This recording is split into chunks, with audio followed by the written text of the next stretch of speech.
Hey guys, welcome back to a quick form video. In today's video, we're talking about a pretty touchy subject, and I kind of understand both sides. So, I work in the cell phone industry, and as well, I'm a consumer.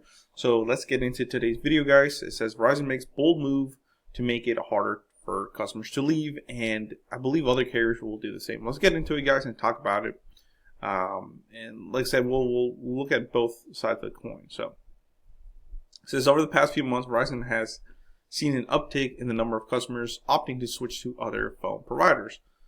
And that's all fine and dandy. It's fine. People can leave and this and that, but that's all how the whole cell phone industry is. They hop from carrier to carrier. But it says in Verizon's latest earnings report, it revealed it faces a net loss of almost 300,000 customers, guys, postpaid customers at that, in the first quarter of 2025, and most likely that's probably from price increases and tariffs and this and that. So,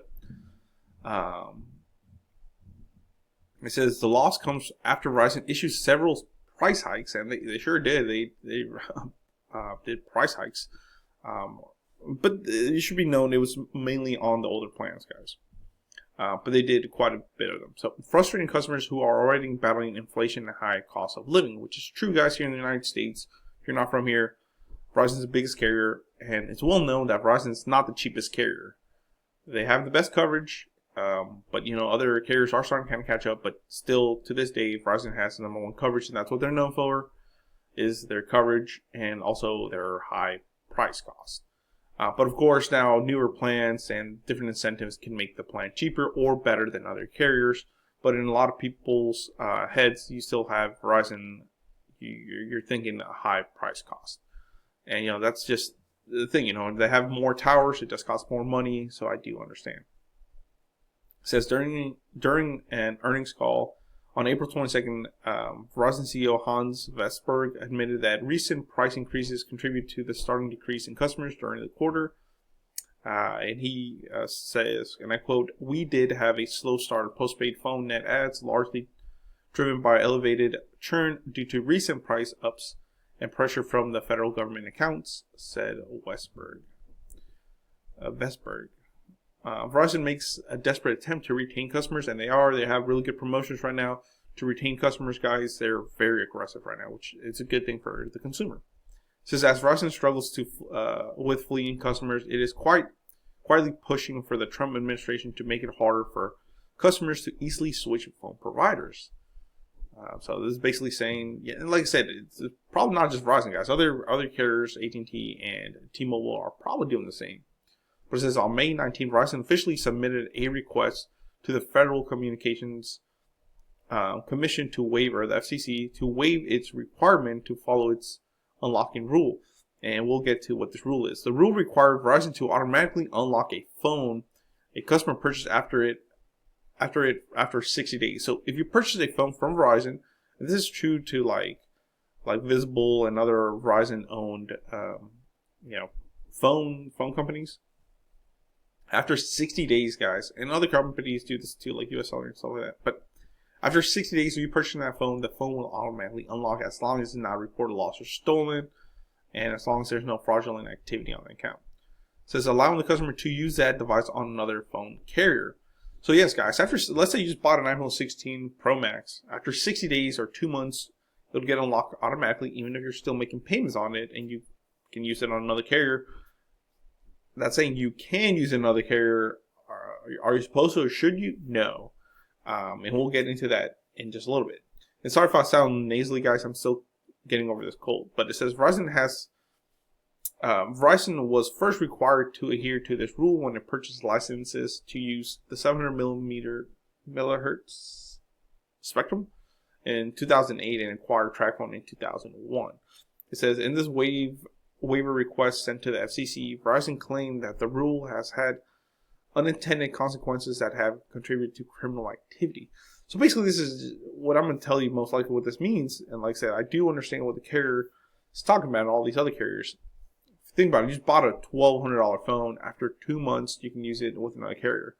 Now, of course, what they don't tell you here so far is Verizon will send you, if you port your number out, let's say you leave it, and you port your whole number out with the phone, They'll let you do it, but Verizon will send you a bill for that $1,200 or whatever you owe on it. 2 months, let's say you owe $60 less. You still owe close to $1,100 or $1,200, whatever it is. So that's why they're saying, they should have the phone locked for more than 60 days. Really, usually in the cell phone industry, guys, what it was is the phone did not get unlocked until the phone was paid off. And I do believe in that, I do believe once the phone's fully paid off, it's yours, it's unlocked, you can use it to another carrier. Because technically, you don't own that phone. Once you get a phone from Verizon or T-Mobile or AT&T, you're going to finance that phone for 3 years or 36 months. After the 36 months, either you got a promotion on it or you finish paying it off or whatever. After 36 months, guys, that phone is technically yours. You did your 3-year commitment and the phone is yours. It's kind of like saying you go to a car dealership, you get a new car and you sell it in 2 months. Yeah, you could do that, but technically, and you don't pay back, let's say, the bank or whatever, you're still going to be responsible for that money. Technically, you don't know that car or that phone, let's just say, once you paid off, then you own it. That's why people say, oh, finally made my last phone payment or my last car payment, now it's mine, you can do whatever you want with it. So same thing with the phones, guys. You're financing it for 36 months. It's not technically yours, it's the company's until you finish paying it off. Once it's paid off, it is yours. So I do see this, and a lot of people do commit fraud with this, and it's not good for the companies. It says, recent industry experience shows that even a lock of 60 days does not deter device fraud, a huge and growing problem in the United States, and instead enables trafficking in devices that are illicitly sent to foreign marketplaces, said Verizon in the request. Wow. So this is why the industry standard for providers not subject to the unlocking rule is a minimum of 6 months or longer. And that's true, guys. For a prepaid carrier, if you're on a prepaid carrier, it's 12 or 6 months, depending on the carrier, but usually 6 or a year after you purchase the phone will the phone get unlocked. Like I said, I do understand because you're still paying off the phone. Says the company said that the unlocking rule benefits bad actors and fraudsters, aka scammers, and shifts costs and denies benefits to low-income customers while pushing phone providers. Waiving this rule will benefit customers because it will allow Verizon to continue offering subsidized and other mechanisms to make phones more affordable, lower upfront costs, and enable customers to obtain the latest and most innovative device, said Verizon. That's it says that's like I said, that's the main thing. They're just filing for this.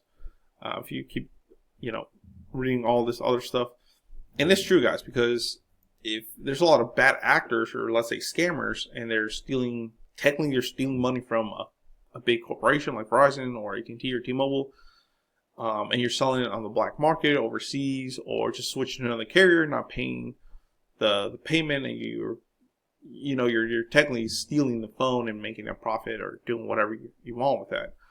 So I do kind of side with the company a little bit on this, because technically, like I said, it's not yours until you finish paying it off. Now, once it's paid off, they should unlock it, or even after a year, they should unlock it, and then let you go from there. But yeah, 2 months or 60 days is not that long, guys. So let me know in the comments below what you think. Please comment, rate, subscribe. What do you think about this? Like I said, as a customer and a consumer, I like that they do unlock the phones by themselves. I might be a good person, you might be a good person, but like I said, there's bad actors out there. So the company just needs to recoup their money, because this does hurt everybody else. That's why kind of like the grocery stores, like Walmart, that's why they're locking everything up, because we have all these bad actors. They're stealing from Walmart or wherever, and then it makes the prices go up. It makes it harder for the regular person that's trying to do the right thing. So, yeah. Thanks for watching, guys. Please comment, rate, subscribe. If you want to support the channel, check out the description below. There'll be ways to check it out. Check out really good, the best screen protectors on Amazon. I do have links to that for your phone. And also, if you want to save money on Visible, check them out, guys. If you want to sign up that uses Verizon's network, I use them, and it's a great company. You can get a $20 off coupon in the description below. So check it out. Thanks for watching. Let me know in the comments below what you think about this. Do you agree that they should extend the unlocking time 6 months or even a year, or they should leave it like it is and just pony up the money? Let me know.